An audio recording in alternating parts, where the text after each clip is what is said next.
So the process of what you call as spiritual is not a psychological process. Your memory has nothing to do with it. It's a life process. It's an existential process. This can only happen if you allow yourself to be just a piece of life that you are. To do this, we do many things here and you might have seen people in the ashram walking around with those orange tags. You've seen the silence tags people are wearing. Just shut up, because shutting your mouth is only half the job. To become silent is possible only when you do not think much of yourself. If you think something about yourself, if you think, I'm smart, how can you shut up? You tell me. If you think, I'm smart, how can you shut up? If you realize that you're actually stupid, you don't know anything in this existence, then, isn't it? Then you can simply look at life with great sense of wonder, without a thought appearing in your mind. If you think you're smart about everything, you got explanations and calculations and nonsense going on in your head.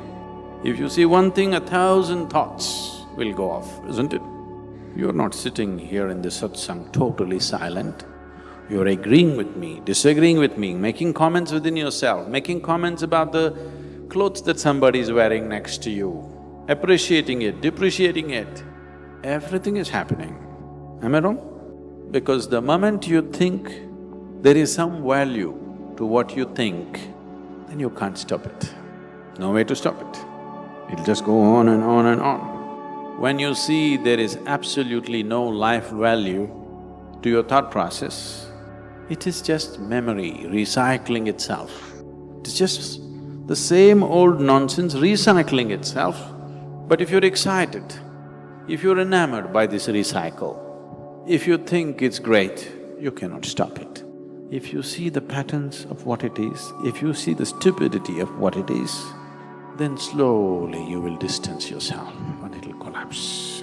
Because without attention, it cannot go on. William and Noah had been best friends since childhood. They were inseparable, sharing dreams, secrets, and endless conversations about life. As they grew older, their lives became increasingly hectic. The constant noise of the city, the pressures of work, and the demands of relationships began to wear them down. One day, Noah suggested they take a break and visit a remote mountain cabin for a weekend. Liam was hesitant at first, unsure of leaving the hustle behind. But he agreed. They packed their bags and drove to the cabin, nestled deep in the woods, far from civilization. The first evening they sat by the fire, reminiscing and laughing. As the night deepened, a serene silence enveloped them, a silence they hadn't experienced in years. The next morning they decided to explore the forest. They walked for hours, the only sounds being the rustling leaves and chirping birds. Words became unnecessary. They communicated through smiles, gestures, and the shared appreciation of nature's beauty. In the stillness they found a profound connection, not just with the world around them but with themselves. Returning to the cabin, they realized that silence wasn't emptiness but fullness. It was in the quiet moments that they rediscovered their inner peace and the strength of their friendship. They returned to the city, not with words, but with a deeper understanding of life's silent, yet powerful moments,